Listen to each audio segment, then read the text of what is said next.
ప్రభాస్ గారు అంటే మాకు చాలా అభిమానం అండి. మేము వైజాగ్ నుంచి ఒక 5 వచ్చాం. సో ప్రభాస్ గారిది ఏ సినిమా అయినా నాకు ఆ సినిమా గెటప్లో వెళ్ళడం ఇష్టం. సో ఈ రుద్ర కూడా ఈవేళ అదే విధంగా జరిగింది. సాహో సినిమా కూడా సాహో గెటప్లో వెళ్ళావా? అప్పుడు నాకు కుదరలేదండి. అప్పుడు నాకు కుదరలేదు. ఓకే. ఈశ్వర్ సినిమాకి కూడా చేసాం. రిలీజ్ అయిన సినిమా ప్రతి సినిమాకి అలాగే చేసాం. మూవీ గురించి చేసాం. మూవీ గురించి మాత్రం వేసాం. సినిమా అయితే చాలా బాగుందన్న. సినిమా చాలా బాగుంది. సెకండ్ హాఫ్ అయితే ఇంకా హైలైట్గా ఉంది. లాస్ట్ 40 మినిట్స్ అయితే పీక్స్ యాక్టింగ్.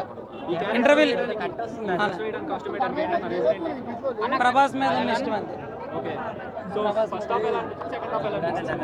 ఫస్ట్ హాఫ్ ఏంటంటే స్టోరీ నెరేటింగ్ అన్న. సెకండ్ హాఫ్ ఏంటంటే సినిమా చాలా బాగుందన్న. సినిమా చాలా బాగుంది. సినిమాని అయితే అంచడానికి ఏం లేదు. సినిమా చాలా బాగుంది.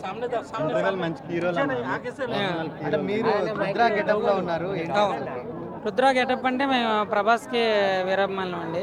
సో మేము వైజాగ్ నుంచి వచ్చాం. మేము ఒక 5 వచ్చాం వైజాగ్ నుంచి.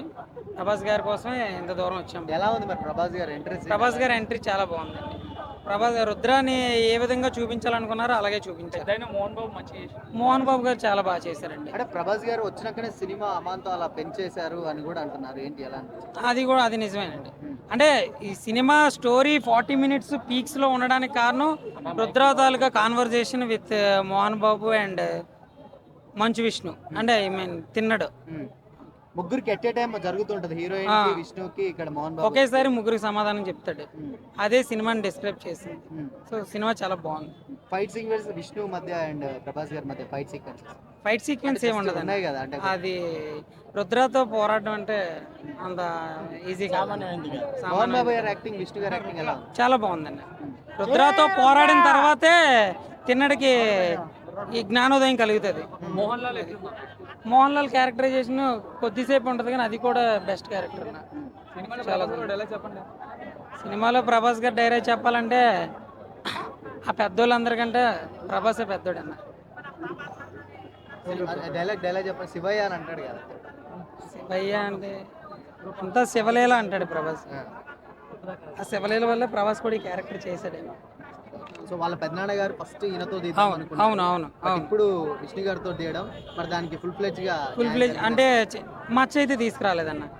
అంటే విష్ణు గారిని కొంతమంది తప్పు పట్టినట్టుగా అలా అయితే చేయలేదు. సినిమాకి మాత్రం ఆయన ఏం చెయ్యాలో ఎంత బెస్ట్ ఇవ్వాలో అంతే ఇచ్చాడు.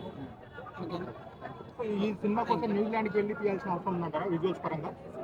అది నాకు అంత సినిమా నాలెడ్జ్ లేదండి. అంటే సినిమాటోగ్రఫీ మీద మాకు అంత తెలీదు. కేవలం ప్రభాస్ గారి కోసం ఈ సినిమా కన్నప్ప కృష్ణరాజు గారి డ్రీమ్ ప్రాజెక్ట్ అని అన్నారు కాబట్టి నెక్స్ట్ మేము ట్రైలర్ అవి చూసి సినిమా బాగుంటుందని ఎక్స్పెక్ట్ చేసి వచ్చాం. ఎక్స్పెక్టేషన్స్ అయితే రీచ్ అయ్యారు. రీమేక్ అంటే కొన్ని పాత కన్నప్పలో చూడలేనివి కొన్ని ఎలిమెంట్స్ ఉన్నాయన్న. కొన్ని అంటే శ్రీకాళహస్తి పూర్వోత్తరాల గురించి చెప్పడం కూడా చాలా బాగుంది.